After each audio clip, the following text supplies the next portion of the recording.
आलासि नोंथांमोनखौ जोंनि बेखेवगिरि आलासिजों लोगोसे गासै आलासि नोंथांमोनखौ लोगोसे महरगिरि बिथांमोनखौबो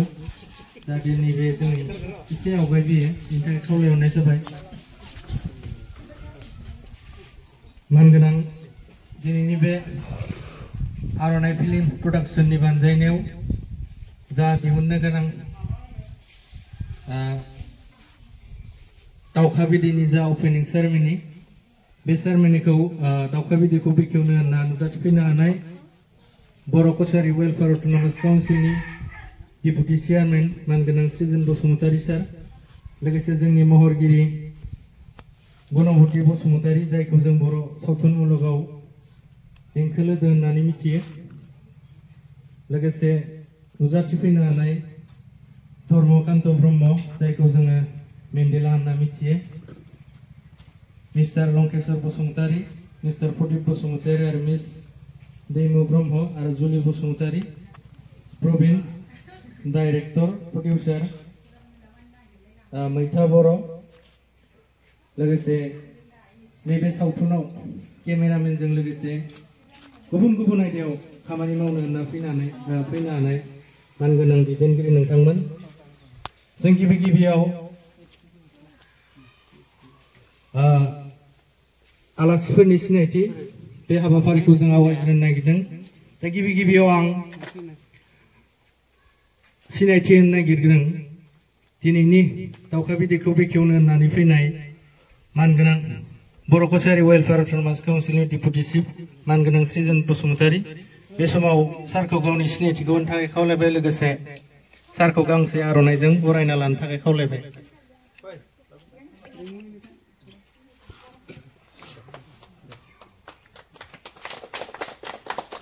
गोजोननाय थाबाय सारनिसिम। बे समाव आं सिनायथि होनो नागिरदों मिसेस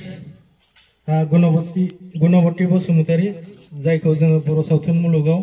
देंखो लोदो होनना सिनायो। बे समाव सिनायथि होनो थाखाय खावलायबाय, लोगोसे गांसे आर'नाइजों जोंहा बरायनाय जाखाबाय। गोजोननाय थाबाय बायदेवनिसिम। आरो बे समाव सिनायथि होनो नागिरदों धर्मकान्त ब्रह्म, जायखौ बर' सावथुन मुलुगाव मेन्डेला होननानै सिनायो। सारखौ बे समाव गावनि सिनायथिखौ होनो थाखाय लोगोसे गांसे आर'नाइजों बरायनो थाखाय खावलायबाय। गोजोननाय थाबाय सारनिसिमबो। आरो सिनायथि होनो नागिरदों लंकेश्वर बसुमतारी, बर' सावथुन मुलुगनि सासे मुंदांखा महरगिरि लंकेश्वर बसुमतारी सारखौ सिनायथि होनो थाखाय खावलायबाय, लोगोसे गांसे आर'नाइजों बरायनो खावलायबाय। गोजोन्थों सारनिसिमबो। लोगोसे बे समाव आं सिनायथि होनो नागिरदों मिस्टार प्रदीप बसुमतारी, बिथांखौबो एसे आवगायबोनानै गावनि सिनायथिखौ होनो थाखाय खावलायबाय, लोगोसे गांसे आर'नाइजों बरायनो थाखाय खावलायबाय। गोजोननाय थाबाय सारनिसिमबो। बे समाव सिनायथि होनो नागिरबावदों मिस दैमु ब्रह्म, एसे आवगायबोनानै सिनायथि होनो थाखाय खावलायबाय, लोगोसे गांसे आर'नाइजों बिथांखौबो बरायनो थाखाय खावलायबाय। गोजोननाय थाबाय बिनानावसिम सिनायथि होनायनि थाखाय। आरो सिनायथि होनो नागिरबावदों बे समाव जुलि मुसाहारि, बिथांखौबो गावनि सिनायथिखौ खावलायबाय, लोगोसे गांसे आर'नाइजों बरायनो खावलायबाय। गोजोन्थों। आरो बे समाव बयनिसायबो दावखा बिदैनि लिरगिरि आरो डाइरेक्सन होग्रा मिस्टार प्रवीण बर', जायखौ जों सावथुन मुलुगाव प्रवीण मैथा होननानै सिनायो। गोजोननाय थाबाय सारनिसिमबो। मानगोनां दिनैनि दावखा बिदैखौ बेखेवनो होननानै फैनाय बर' Kachari welfare autonomous council deputy चिफजों लोगोसे नुजाथिफैनाय आलासिफोर आरो महरगिरि नोंथांमोन,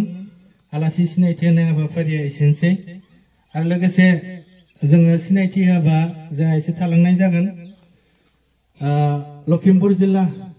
UBPOनि vice president mister Kameshwar Basumatary जोंजों दं, बिथांखौबो गावनि सिनायथिखौ होनो थाखाय खावलायबाय, लोगोसे बिथांखौबो गांसे आर'नाइजों बरायनो थाखाय खावलायबाय। जाखांफुनाय बिजनेसमेन जोंनि गगामुगनिफ्राय जोंनि सासे आंगो फंबाय नयन मुसाहारि दं, बिथांखौबो आवगायाव फैनानै एसे सिनायथि होनो थाखाय खावलायबाय, लोगोसे बिथांखौबो गांसे आर'नाइजों बरायना लानो थाखाय खावलायबाय। गोजोन्थों। लखिमपुर बियाब बाथौ गौथुमनि सासे जोंहा बोसोनगिरि, लोगोसे बगिनदि बियाब गुदि बर' थुनलाइ आफादनि सासे भाइस प्रेसिडेन्ट जों दं सासे सिनियर पार्सन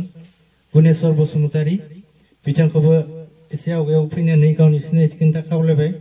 लोगोसे बिथांखौ गांसे आर'नाइजों बरायनो थाखाय खावलायबाय गोजोन्थों सिनायथि होनायनि थाखाय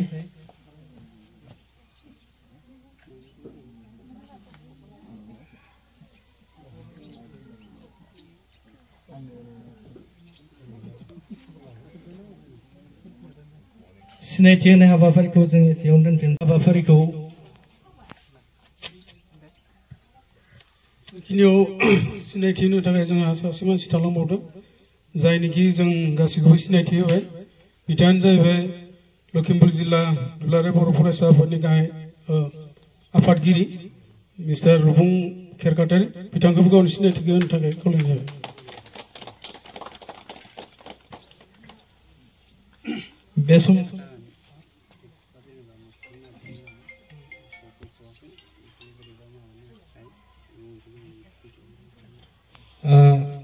जोंहा सासे मेन एक्टर दंबोयोमोन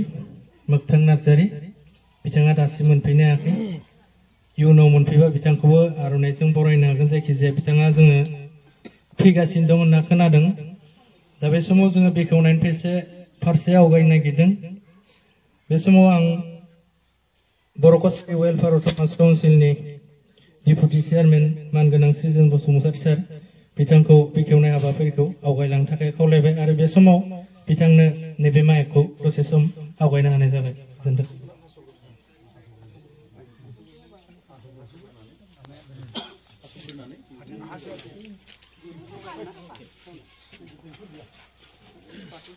फिथा होनायनि थाखाय बिथाङा आवगायदों बे समाव बिथाङा फिथाखौ हासिगोन गासैबो जोंनि दैदेनगिरि बिथांमोनखौ हेफाजाब होनो थाखाय खावलायदों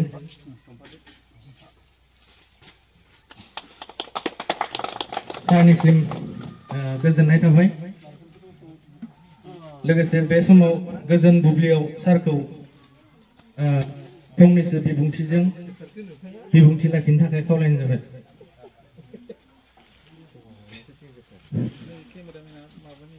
दिनै लखिमपुर जिल्लानि सिङाव थानाय बे बगिलदी ओनसोलनि थौथुवा बर' गामियाव दाउखा बिदै जे बर' सिनेमा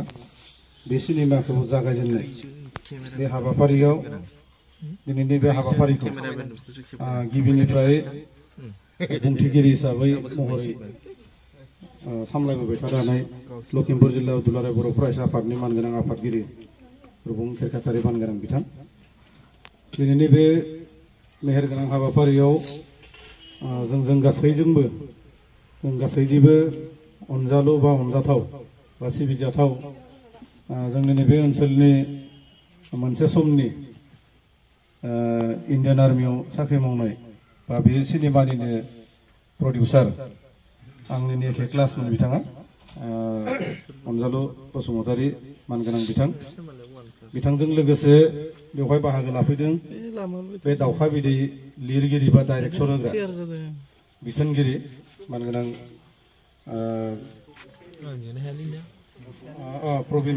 प्रबिन बर' मानगोनां बिथां आरो बेवहाय जों खोब खाफाल गोनां होननानै सानना लादो दिनैयो बे समाव जोंजों लोगोसे दंफैयो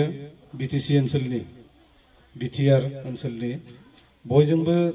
सिनायजानाय बयजोंबो मोनथिजानाय बयजोंबो अनसायजाग्रा मानगोनां फावखुंगुर धर्मकान्त ब्रह्म एबा मेन्डेला मानगोनां बिथां आरो बेजों लोगोसे बे दाउखा बिदै जे सावथुन बे सावथुनाव बाहागो लानो फैनाय फारियै जोंनि बयनिबो सिनियर बैसोगोरा लंकेश्वर बसुमतारी मानगोनां बिथां आरो जायखौ जोङो सिनेमायावसो नुबाय थादोंमोन आब'खौ दांखोलोदो गुणबती बसुमतारी जोङो नामखौथ' मिथिला जायखिजाया सिनेमायाव बेनो फेमास जाना दं हिसाबै दिनै खोब खाफाल गोनां होननानै जोङो सानना लादो आरो बेवहाय दंफैबावो सर्ट मुभियावबो नुयो बा सिनेमायावबो नुयो जोंनिनो बिनानाव जा दैमु ब्रह्म मानगोनां बिथां आरो जोंना जुलि मामोनथाय नाम जुलि मोसाहारिमोन ना आरो बेजों लोगोसे गोबांथार माने ओनसोलनिफ्राय दावखा बिदै सावथुनाव एक्टिं खालामनो एबा फाव लानो थाखाय नुजाथिफैनाय गासैबो मानगोनां नोंथांमोन आरो बेवहाय जोंजों लोगोसे दङ खौसेथि बर' सुबुं आफाद जोंखौ इउबिपिअ होनना बुङो बिटिसिनि बायजोआव मोनसे अर्गानाइजेसन दानानै लादों 2014 मायथाइयाव बे इउबिपिअआनो बिटिसिनि बायजोआव बर' कसारि वेलफेयार अट'नमास काउन्सिलखौ डिमान्ड खालामबोबाय दंमोन दा बे इउबिपिअनिबो आं मोनसे समाव आंबो अर्गानाइजिं सेक्रेटारिमोन सेन्ट्रेल कमिटिनि दा जोंनि जिल्ला आफादनि लेङाइ आफादगिरि कामेश्वर बसुमतारी मानगोनां बिथां जोंनि गेजेराव दङ आरो गगामुगनिफ्राय सासे माने एस्टाब्लिश बिजनेसमेन नयन मुसाहारि फंबाय जोंनि गेजेराव दङ आरो बेजों लोगोसे प्रदीप बसुमतारी मानगोनां बिथां दङ आरो गोबां बेवहाय फावगिरिफोर फावखुंग्रि फावगिरि बिथांमोन दङ दा जायखिजाया दिनैनि जि मेहेरगोनां जे हाबाफारि बे हाबाफारियाव बारा गोलावै आं बुंगोन होनना सानाखै मानोना आं बेखौ मिन्थिना लायो नोंथांमोना जाय बिथांमोना दिनै बे सिनेमायाव फाव खालामनो होननानै फैदो नोंथांमोननि जि एक्सेलेन्सि बेखौ जोङो खाथिनिफ्राय नङाबाबो जों गोजाननिफ्राय जोङो मोनदांबोबाय थादों जोंनि दिहुनगिरि अबयसे जोंहा एक्ट्रिस सासे दङ लकेलखाय बावगारलांबाय जुनमनि बसुमतारी बावगारलांबाय थायो न'निखौ बावगारो दा सोमोन्दोआबो न'निनो जायो जायखिजाया बेवहाय बुंनो थाङोबा दिहुनगिरि बिथाङाबो मोनसे समाव साख्रि मावग्राखामोन इन्डियान आर्मियाव साख्रिखौ माने फोजोबनानै बिथाङा बे हाबाफारिखौ मावफैदो आरो जाय माने प्रबिन बर' मैथा जायखौ बयबो मैथा होनना सिनायो बिथाङाबो सासे कलेजनि लेक्सारार सिलाफोथार कलेज नामा सिलाफोथार कलेजनि लेक्सारार कमार्स कलेजनि आरो बेनि उनाव मेन्डेला ब्रह्म मानगोनां बिथांखौथ' जोङो सासे मोजां फोरोंगिरि होननानै जोङो मिथियो आरो फेसबुकआवबो नुदों बिथांनि बान्था मोननायखौ जों नुदों आरो बेजों लोगोसे सोर बबे मायाव माने रोंगौथि दंबा एक्सेलेन्सि बेखौथ' जों गासैखौबो मेदामाबोथ' बेबायदिनो मेदामाबो फोरोंगिरि दा बे हिसाबै जों बेवहाय माबा मोनसे एडभाइस होनो हागोन बा माबा मोनसे जों माबा खालामनो हागोन जों बेखौ जों सानाखै थेवब्लाबो नोंथांमोननि जि नाजानाय बेयो एक्सुवेलि जों बुंनो थाङोबा मोनसे सिनेमाया बर' हारियानो जा बा गुबुन हारियानो जा सिनेमा नालाय सिनेमायानोसै बेयो सुबुं धोन दानायानो जा समाज फोसाबनायानो जा गोबांथार बिहोमा होबोयो जोङो दिनै मख'नांगोन जोंनि गेजेरावनो दङ हायना मुलि जि माने बर' सावथुन दिहुनगिरि फावखुंग्रि मेन्डेला आदा बिथाङा जोंनि गेजेराव दङ बिथांमोननि सिनेमाफोरा खोब फेस्ला सिनेमाब्लाबो खोब रहस्य गोनां सिनेमा जानो हागौ बिथांमोननि सिनेमा दिन्थिनाय मा दिसमोन बबे खन्द'मोनथाय बिटिसिनि इलेक्सनखौ लानानै जि मोनसे बिथांमोननि जि सिनेमा दिहुननाय बे बिथांमोननि सिनेमा दिहुननायनि उननिफ्रायनो बिटिसिनि इलेक्सनफोराव बा जायखिजाया इलेक्सनफोराव नांलाय खमलायफ्रा लासै लासैनो जोबस्रांलांगोन दा बेखौबो जोङो नोजोर होनांगोन आरो बेजों लोगोसे अन्यान्य गोबांथार बर' सिनेमाया बर' हारिनि जि फोसाबनाय बर' हारिखौ सोदांनाय जोंनि इयुन जोलैफोरखौ माने सोलोंथाइ होनाय बे सोलोंथाइ होनायफ्राव गोग्गोमै बाहागो लाबोदों आसा खालामो दिनै जि दावखा बिदै सिङाव मा काहिनी हाबनानै दं आं बेखौ मिथिया थेवब्लाबो बे दावखा बिदै जि सिनेमा बे सिनेमानि गेजेरजोंबो नोंथांमोननि फाव फेसनजों लोगोसे बा नोंथांमोननि जि माने दिन्थिनाय बे दिन्थिनायजों सुबुं समाजा एसेब्लाबो माने मडिफाइ जागोन आं जों बेखौ फोथायनाय दङ थांनाय बोथोराव जोङो आर'नाइ जि सिनेमा बे जायगायावनो बेखेवजेननाय हाबाफारिखौ लादोंमोन बेनि उनाव आगर गैयै आर'नाइखौबो बे जायगायावनो बेखेवगिरि हिसाबै आंनो बै समाव दंमोन आरो बे सिनेमा ओंखारखांनायनि उनाव रायजो राजानि जिबायदि अनसायनाय बे अनसायनायखौ जोंबोथ' मोनदांखादोआनो बेवहाय नोंथांमोनाबो जिबायदि माने उमुक जायगायाव बेबायदि परिबेस जादों जे सियार होलायनो हायाखै मा होनो सिजन टिकेट होख'लायनो हायाखै दिन्थिस्लाबनो हायाखै होननानै जिबायदि जोङो खोनानानै मोनदों दा बेखौ जों खोनानानै जोङो आसा खालामदों जे नोंथांमोननि जि थांखि जि सिमां बे सिमाङा बर' हारिनि गेजेराव बा जि थांखि बे बर' हारिनि गेजेराव एसेबाबो टाच खालामफैनो हागोन होननानै जोङो फोथायनाय दङ जायखिजाया दावखा बिदै जि सिनेमा बे सिनेमायाव जागायनायनिफ्राय जिहेतु दिनैनिफ्राय जागायसिगोन बे जागायनायनिफ्राय जोबनायालागि आफा आनान गसाया नोंथांमोननि देहा नोंथांमोननि साननाय हनाय गासैयावबो जेरैबायदि नोंथांमोना जि माने थांखिजों आवगायगोन बे मोनफ्रोमबो हाबाफारियाव जेबो जेंना जेंसि गैयालासिनो जाहाथे नोंथांमोना सिनेमा शुट खालामनो हायो बेखौ आफा इसोरजों लोगोसे जोंबो सासे बर'नि सासे सुबुं हिसाबै जों नोंथांमोनखौ माने अराय सम जोङो थुलुंगा होबाय थागोन बोर सारस्रिबाय थागोन हेफाजाब होबाय थागोन दा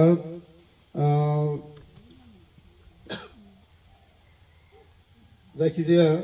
बुंनांगौबाथ' अनेकथा खोथा बुंबाय थानो हायो खिन्थु थांखियासो जोंना थांखि होसोनाय बा जाफुंहोनायासो जोंना माने जोंनि माने आगोलाव थानांगौ हिसाबै नोंथांमोना सिनेमा दिहुननायाव जानो हागौ जोंनि बे ओनसोलावबो माखासे सिनारि लागोन बा बबेबा जायगाफ्राव शट लागोन बेवहाय बबेबा मोनसे उसुबिदाफोर जायोब्ला हमना ला बबेबा मोनसे पार्कआनो जा बबेबा मोनसे पुलिस थानायानो जा बबेबा मोनसे जायखिजायानो जा पुलिस थानायावथ' होआ खोमा दानिया होनो नागिरा नामा गावबा गावसो बानायना लानांगौ ना दा जिखुनु बबेबा मोनसे लकेसनफोराव शट लानायाव माबा मोनसे उसुबिदा जायोबा नोंथांमोना जोंखौ इनफर्म खालाम रादाब हो जोंबो जेसे हायो जों सहाय खालामगोन जोङो पार्सनेल हिसाबैनो जा बा जायखिजाया अर्गेनाइजेसन हिसाबैनो जा जेसे हायो जों नोंथांमोनखौ जों सहाय खालामगोन बेखिनि खोथाखौ नोंथांमोननिसिम बुंथिनानै आंनि जि माने दिनै दावखा बिदै जि बर' सावथुन बेखौ जागायजेननाय जि हाबाफारि बे हाबाफारिखौ आंनि बे सुंद' बिबुंथिजोंनो बेखेवनानै होबाय होननानै आं फोसावबाय गोजोनथों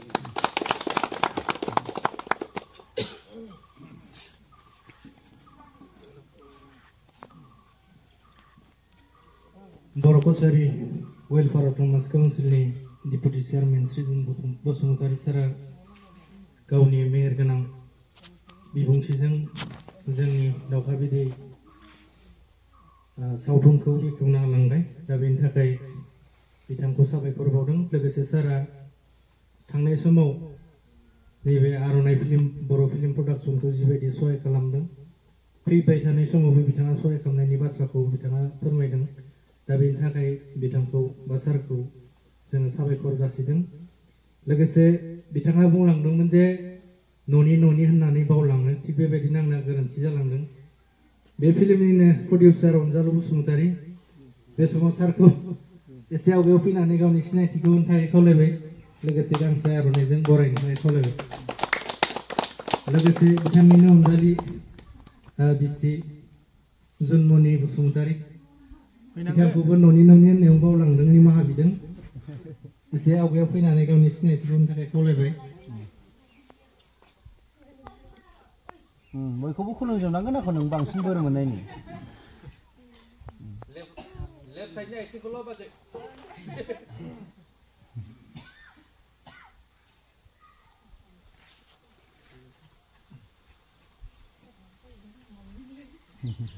न'नि होननायाव बावलांदों जोंनि धेमाजि डिस्ट्रिक्टनि फार्स्ट फिल्मनि फार्स्ट एक्टर एक्ट्रिस खोनानानै गोजोननाय मोनदों धेमाजि डिस्ट्रिक्टनि धेमाजि जिल्लानि गिबि एक्टर ओमफ्राय एक्टराबो अनजालु बसुमतारी बिथाङा लखिमपुरनि थेवब्लाबो धेमाजियाव थानानै धेमाजिखामोन खोमा धेमाजि होनना बयबो मिथियो जायखिजाया बिनि जोनोम जायगाया नैबे न'आवनो आरो लखिमपुर जिल्लानिनो बेखौ जोंहा गोग्गानाय दं दा बे समाव जोंहा सानै गोदान आलासि फैबावदों लखिमपुर जिल्ला दुलाराय बर' फरायसा आफादनि लेङाइ आफादगिरि सनेतर स्वर्गियारि बिथांखौबो सिगाङाव फैना सिनायथि होनो थाखाय खावलायबाय लोगोसे गांसे आर'नाइजों बिथांखौ बरायनो थाखाय खावलायबाय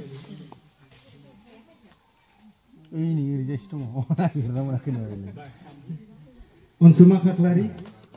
बगिनदि दख'रा दुलाराय बर' फरायसा आफादनि लोगो नेहाथारि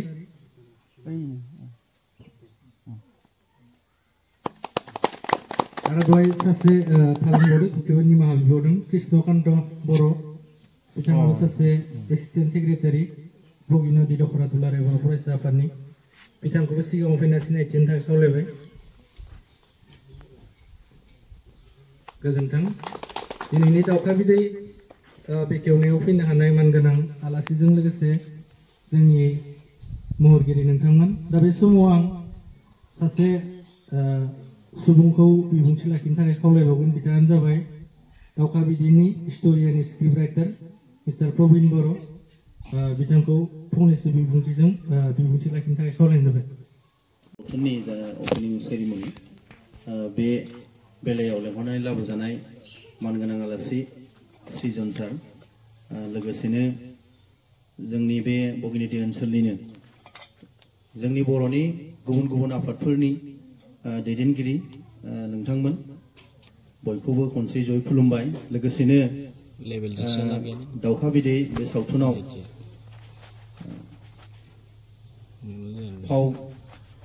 फावगिरि महरै लेंहरनानै लाबोजानाय मानगोनां आलासि मानगोनां आदा मेन्देला, आदा प्रदीप, आब' गुणबती, आब' लंकेश्वर, दैमु, जुलि आरो गोबां जोंनि फंबायमोन दङ, बिनानावमोन दं, जायफोर बिथांमोना बे आर'नाइ फिल्म प्रडाक्शनजोंनो गिबि दिहुनजेननायनिफ्रायनो दासिमबो सोमोन्दो दङ। बिथांमोनाबो फाव खालामगोन। बयनिसिमबो गोसो गोरबोनि अननाय आरो सिबिनायखौ आरोबाव बावहरबाय। आसा फारिदों जोङो बयनिबो अननायाव दिनैनि बे जानाखि अपेनिं खालामनाय, अपेनिं सेरेमनि हिसाबै खालामनाय बेखेवजेननाय दाउखा बिदै सावथुन, बे दाउखा बिदै सावथुना मोजां जाफुंसारगोन। आरो जोङो दिनै खाफाल गोनां जोंनि BKWC मानगोनां डिपुटि चिफ सृजन सार बिथांनि आखाइजोंनो जों बेखौबो बेखेवनो मोन्दों। आरो बिथां सारनि आखाइया गोदै होननानै जोङो बुंगासिनो दं, सानदोंबो। मानो होनोबा बिथां सारनि आखाइजों थांनाय बोसोरावबो जोङो फिथा बेखेवदोंमोन, फिथा हादोंमोन, बिथांनि आखाइजोंनो बेखेवजेनदोंमोन। खोब रायजोफोरजों अनसायजादोंबो। माने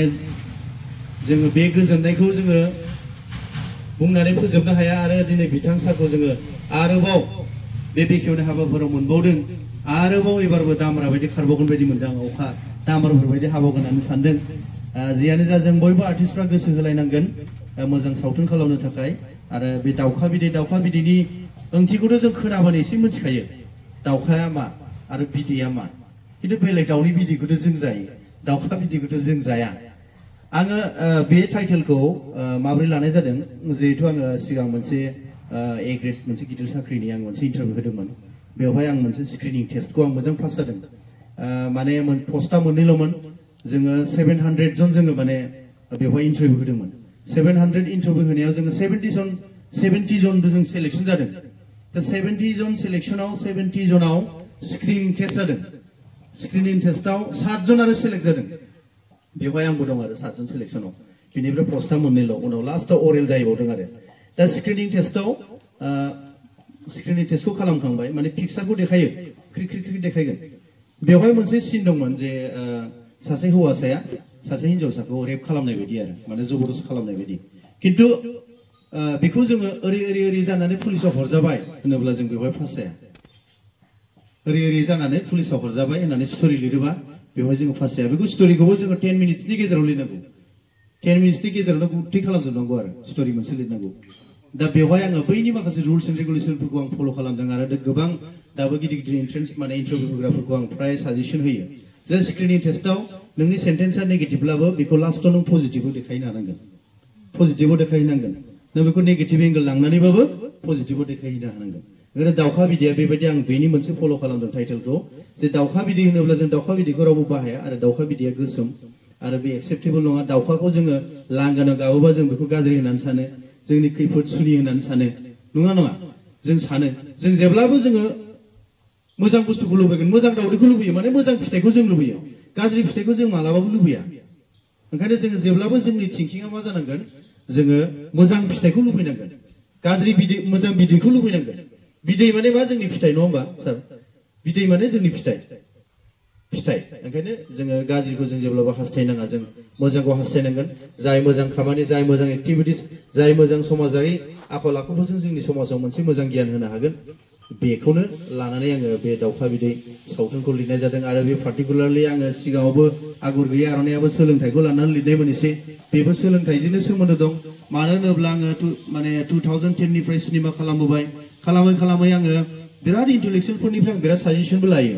राइटार्स एकाडेमिनियानो जा, साहित्यनियानो जा, गोबां डक्टरेटफोरनिफ्राय आरो मोजां जेनेबा PhD हल्डारफोरनिफ्राय, गुबुन हारिनिफ्रायबो आङो गोबां साजेसन लायो फ्राय, माने जिहेतु आंखौ स्क्रिप्ट लिरो होननानै। बिथांमोननिफ्राय आङो माखासे मेसेजफोरखौ आं मोनबाय थायो। बिथांमोना बुंबाय जे जोङो हानायमानि पजिटिभ सेन्सआव आरो सोलोंथायारि सावथुनफोरखौ जों खालामनो नाजानांगौ। बेबायदि हिसाबै आङो माने नैबेखौबो आङो सोलोंथायारि हिसाबै लानाय जादों आरोखि। सोलोंथायारि सावथुन जे जोङो बिमा बिफाया सासे फिसाखौ स्कुलाव ड्रेस गानहोनानै जेब्ला हगारहरो बिनि बेग बिनि गाननाय ड्रेसाथ' बिराद खम दाम नंगौना नङा स्कुल ड्रेसा बिराद खम दाम बेसेनखौ रुजुयोब्ला 600-700 जायो बेगाबो बारा दाम नङा खिन्थु सासे फरायसानि सासे गथ'नि स्कुल ड्रेस बिनि बेग बिनि गाननाय जोमनाय बेवहाय बिराद गिदिर बिमाफोरनि मोनसे सिमां थायो दिनै गथ'आ स्कुलाव थांखांनाय लोगो लोगो सासे बिमाया हमना ला नोङो ओरैजाय सारायाव ओंख्रि एरनाय बाजिनो सानगोन आंनि फिसाया दिनै स्कुलाव थांदों परीक्षा दङ मोजां रिजाल्ट खालामगोन बियो ओरै फरायहैगोन इउनिभार्सिटि फरायहैगोन जोंनि बिमाफ्राथ' बांसिन डक्टरखौ मा लाइन फरायबा बेखौ मिथिया मा लाइन फरायबा डक्टर फरायहैगोन बेफोरबायदि माखासे सिमां थायो बै सिमांफोरखौ रुजुनानै बे सावथुनखौबो दाननाय जादों आसा फारिदों रायजो राजाफ्रा मोजां मोनगोन सिनेमाया कमप्लिटलि माने 60% कमेडि आरो 40% ट्रेजेडियाव जों लांदों आरो ओंखायनो आसा फारिदों जिहेतु जोङो देग्लायबो खाफाल गोनां आं दहायनो बुंखाबाय जों सारनि आखाइजों मोनदों आरो आदा मेन्देलामोन दङ आदा प्रदीपमोन दङ आब' गुनुबथि दं साफा खोब मोजां कमेडियानबो आरो ट्रेजेडि मोजां पारफेक्ट एक्टिं खालामग्रा आदामोन दङ बिथांमोननिफ्राय आङो बोसोन लानानै जिहेतु आंनिफ्राय सिनियर बिथांमोना बिथांमोननि बोसोनजों लोगोसे आरो बयनिबो थुलुंगानायजों लोगोसे ओरै सारमोननि जोंनि बर'नि बे ओनसोलनि मोनफ्रोमबो आफादनि मावथिफारिया हान्जा बिथांमोननि थुलुंगानाय आरो इन्टेलेक्सुयेलफोरनि थुलुंगानायजों जोंनि बे दावखा बिदै सावथुना मोजां जाफुंलांगोन आरो रायजो राजाफोरजों अनसायगोन आं बेखौ मिजिंथिनानै आंनि सुंद' बिबुंथिखौ एसेयावनो दोनथ'नाय जाबाय गोजोन्थों बेवहाय बिजनेस लोंबा दं होनना बुंदों फंबायनिसिमबो अननाय आरो मोजां मोननायखौ हामलायबाय लोगोसेनो जोंनि नैबे हाबाफारियावनो बा दावखा बिदै बे फिल्माव आर्टिस्ट महरै नुजाफैनो हानाय मानगोनां नोंथांमोन आरो लोगोसेनो जायगानि गासै रेंग' दामसा नोंथांमोन दिनैनि नैबे हाबाफारियाव फैनो मोननानै आं गोजोननाय मोनदों दिनै जाय बिथाङा बे फिल्मखौ प्रडिउस खालामगोन प्रडिउसाराबो गोदान नङा आरो जाय बिथाङा स्क्रिप्ट लिरदों डाइरेक्टर बिथाङाबो गोदान नङा बेनिखायनो माबा मोनसे जे बुंबावनांगौ आं बेयाव दं होननानै सानाखै साफ्रोमबो रोंखा राखा बेखायनो मोजां जागोनखौ आसा खालामो आरो जिखिनि रेंग' दामसा एबा बेवहाय फावखुंगुरफोर दंफैयो बिथांमोना साफ्रोमबो गोदान नङा गासैबो गोजाम गोजा बेनिखायनो माबा मोनसे बुंबावनांगौ होननानै सानाखै जुदि प्रडिउसारा गोदान मोनब्ला गोबां बाथ्रा बुंनो दङमोन नाथाय बिथाङा रोंखा राखा जाबाय बेखायनो जेबो बुंनांगौ होननानै सानाखै जिखिनि बेवहाय फावखुंगुर दंफैयो जों गासिबो लोगो नांनानै प्रडिउसारनि स्क्रिप्ट राइटारनि जिखि साननाय जिखिनि थांखि जों बेखौ जयैनो हानायमानि गोसो गोथारै गोसो होनानै जोङो मावफुंनो नाजानांगोन मानो होनबा जों रावबो उन्दै नंलिया साफ्रोमबो मिसर जाबाय बेखायनो गुबुन गासै बाथ्राखौ दोननानै बिथांमोननि थांखिखौ जाफुंनो थाखाय जोङो आगान सुरनांगौ दा आं गोबां बुंनो सानासै साफ्रोमनिसिमबो आंनि अननाय मोजां मोननाय आरो गाहाम हामलायनायखौ बावहरनानै आंनि बिबुंथिखौ बेखिनियावनो दोनथ'नाय जाबाय गोजोन्थों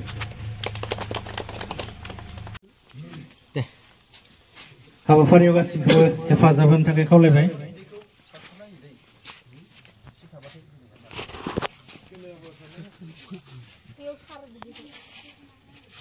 जय दावखा बिदै जय आर'नाइ प्रडाक्सननि आर'नाइ प्रडाक्सन लं लिभ आर'नाइ प्रडाक्सन लं लिभ जय दावखा बिदैनि थेंक इउ प्रडिउसार बिथाङा नालेंखर बुखावनानै हाबाफारिखौ आवगायबाय लोगोसे बिथांखौबो फंनैसो रावजों बिबुंथि खावलायबाय